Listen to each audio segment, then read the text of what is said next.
Today is Tuesday, November the 15th, 2016, and the media has their collective panties in a bunch over a couple of appointees to Donald Trump's White House staff. Now, before I even get into the two people he's talked about here that has the media going crazy, I'm going to say shout out to Ben Carson. It's unfortunate that you will not be in the actual White House staff. Fox News can confirm that former GOP presidential candidate Dr. Ben Carson has turned down consideration for a spot in the new cabinet. This is according to a Carson insider. Apparently, Dr. Carson was being considered for Secretary of Education or Health and Human Services Secretary. This has been talked about quite a bit, but apparently he has turned down that opportunity. You know, I'm not really sure what the reason is. I mean, you had Armstrong Williams gave a statement. I'm not the biggest fan of Armstrong Williams. I think he's tied in with TV One or something like that. I'm not really sure on that, but Armstrong Williams is not necessarily the best representative. I think that Ben Carson needs somebody like Kellyanne Conway to speak for him, because the statement that Armstrong Williams gave did not make sense, talking about, oh, well, he's not really experienced. He doesn't want to come in there and make a mess. But it's like, okay, you're running for the president with no experience in politics. But I digress. It's unfortunate that Ben Carson will not be in the White House staff as of right now, but hopefully he'll be able to be some kind of advisor, some kind of way going forward, because I love Ben Carson. I'm a big fan. But let's move on to this here. Now you have Reince Priebus, who was the chair of the RNC. He's going to be the White House chief of staff. And you also have Steve Bannon, who was the guy that was like the key figure over at Breitbart News, the website. He's going to be the chief strategist over at the White House. Now, basically what these roles mean, according to Miss Ann Coulter, and I'll place the article that references her on Breitbart in the box below, where she kind of explains why this is a good thing for Trump to do this. In that article, she's basically saying that Reince, so he'll be the one that takes control of, you know, just the day-to-day tasks to make sure everything is running right, everything is on point. And then he'll also go on Sunday shows to talk for Trump and just to make sure everything is good. Now, Steve Bannon, he'll pretty much be the ideas guy. He'll be the creative guy. Like if you're doing social media, because Trump said that he'll keep his Instagram and Twitter and his Facebook. He has like 25 million people on it, so he's going to keep those. So I think Bannon may do a lot of stuff for that particular avenue, and also any kind of press releases or anything like that. So he's going to be a key player in the Trump presidency. Now, the mainstream media, of course, is going to label him some kind of Nazi or, you know, some kind of anti-Semite. That's the biggest thing they want to say. Oh, he's an anti-Semite. He hates Jews because of his role over at Breitbart, which is a so-called haven or a hub for the alt-right. And the media wants to label the alt-right as some kind of racist, Jew-hating group. But before we even get into that, I mean, you had Glenn Beck out there on the front lines talking about it. You know, if people really want to, in the press, would like to call Donald Trump a racist, you might want to stop on that one and just spend a little time on Bannon, because Bannon has a clear tie to white nationalists. Clear tie. Mr. Glenn Beck was an anti-Trumper, a never Trumper, rolling his face in Cheetos, talking about never Trump, never Trump, never Trump. Shout out to the Blaze. I was on the Blaze earlier in the summertime in August talking to Tommy Lauren. I got a lot of respect for them over at the Blaze, but Mr. Glenn Beck, you can't really be, you know, you can't act like you weren't a never Trumper. You know, so if you were never Trumper before, why would it change now that he's a president? I don't think Steve Bannon is really a bad guy. He's over there at Breitbart. The media wants to label Breitbart as some kind of anti-Jew or racist establishment. But here's the thing. Andrew Breitbart, may he rest in peace, of course, was the founder of Breitbart, and he was Jewish. Breitbart also was a friend of Ariana Huffington of the Huffington Post, and he helped them to get founded. I think Breitbart and Huffington Post were pretty much established at the same time. You know, Andrew had his website and he helped Ariana get hers, which is the Huffington Post. And we all know how left the Huffington Post is. So if you got somebody like Andrew Breitbart, who was able to be good friends with somebody that's a leftist website, that lets you know that it's not really this whole big racist or extremely partisan thing, right? Now, of course, Breitbart is gone now. Andrew Breitbart is gone, and the website is up to other people. But still, within the organization, it's a lot of Jews that run it. I'm talking about yarmulke wearing, Lador, Klahayim, all of that, like super Jews. And I don't mean that in a disrespectful way. I'm talking about Jews that when you see them, you know they're Jewish. There's no question. So if you got Steve Bannon as an anti-Semite over there with like extremely open and in-your-face Jews with yarmulkes on and everything, how can that work? How can you be over there with them while being an anti-Semite? Why would they be over there operating under him and working with him if he's such an anti-Semite? It doesn't make any sense. It's like if you have Adolf Hitler who says, "Hey, you want to come work for me? Come work in my come work with Goebbels or whatever." It doesn't make any sense. You know, it doesn't make no sense. The media wants to spin it like that because of what Hillary Clinton was talking about during the campaign, trying to villainize the alt-right. These are racist ideas, race-baiting ideas, anti-Muslim, anti-immigrant, anti-women, all key tenets making up the emerging racist ideology known as the alt-right. Now, of course, there are going to be some racists in every organization, including the alt-right, but that doesn't mean that's the majority of the people. I mean, what I see from the alt-right is a lot of Pepe memes, you know, nice little cute cartoon frogs, funny frogs. I see stuff about real situations. I see stuff about the Islamic invasion of Europe, the Islamic invasion of the United States, illegal immigrants coming to the United States and wreaking havoc, committing crime, stealing, robbing, raping. That's happening.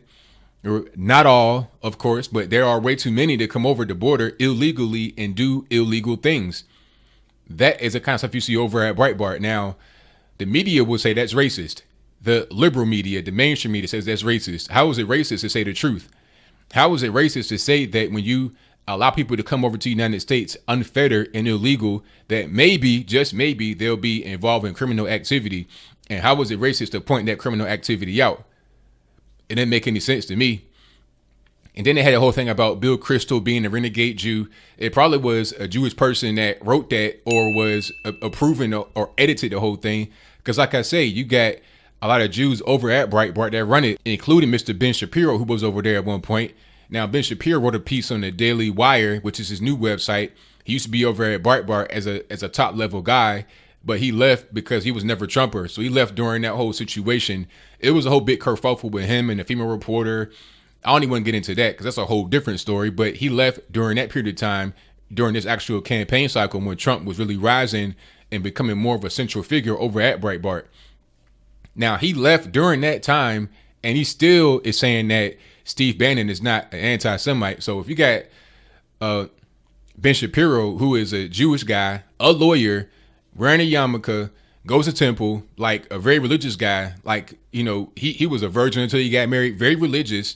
If you got him who left Breitbart because of the Trump thing, he says that Steve Bannon is not an anti-Semite. How can you say that somehow he's an anti-Semite? It doesn't make any sense. All you can say is that he is sympathetic towards the alt-right's goal. But what is the alt-right's goal really?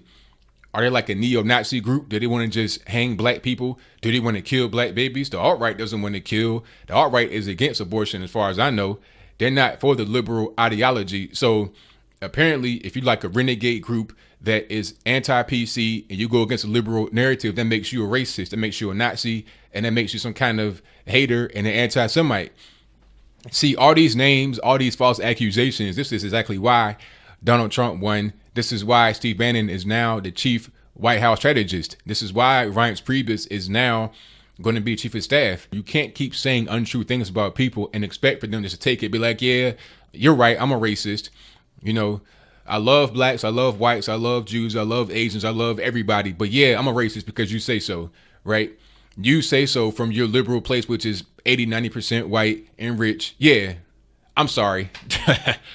So shout out to Steve Bannon, shout out to Reince Priebus, shout out to the whole Trump administration. Hopefully, Mr. Ben Carson will be able to be involved some kind of way. Hopefully, you know, they can just talk on the phone. You know, I'm talking about Ben Carson and Trump and everybody else in the whole campaign. Hopefully, Omarosa is there. And shame on you to all the black folks that talk negatively about Omarosa because she wants to think differently. As I close, I want to say this.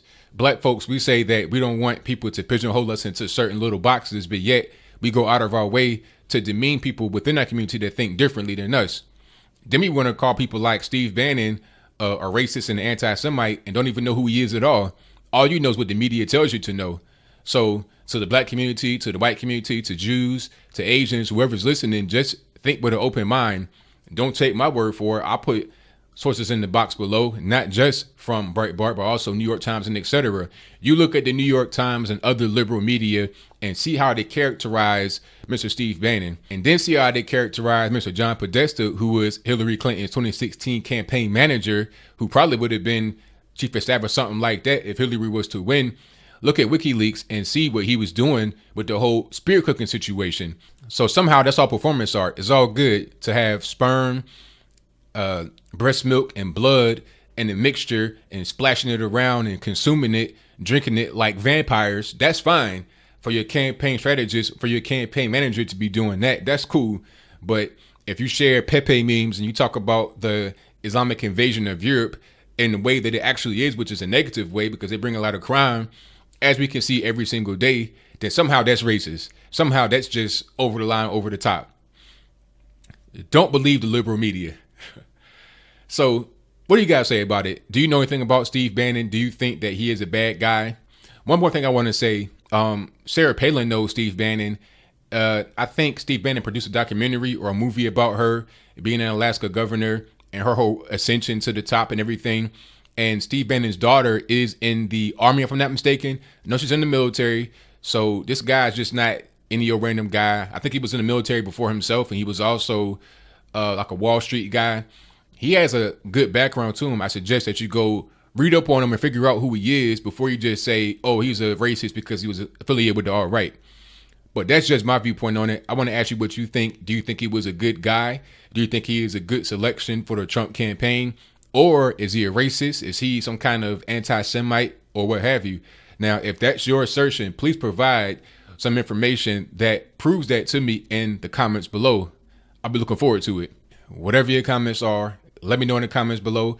And that's all I got to say for this video. If you liked what you heard, please comment, rate, share, and subscribe. Peace. That's why it's important for me that your voice be heard. Please feel free to share with us your ideas and your concerns. You can also contact me at www.speaker.gov.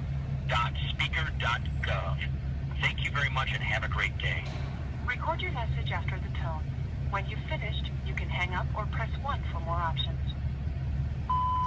Hi, Speaker Ryan. This is Lena Dunham calling. I wanted to leave a message to let you know how disappointed so many of us are in the appointment of Steve Bannon.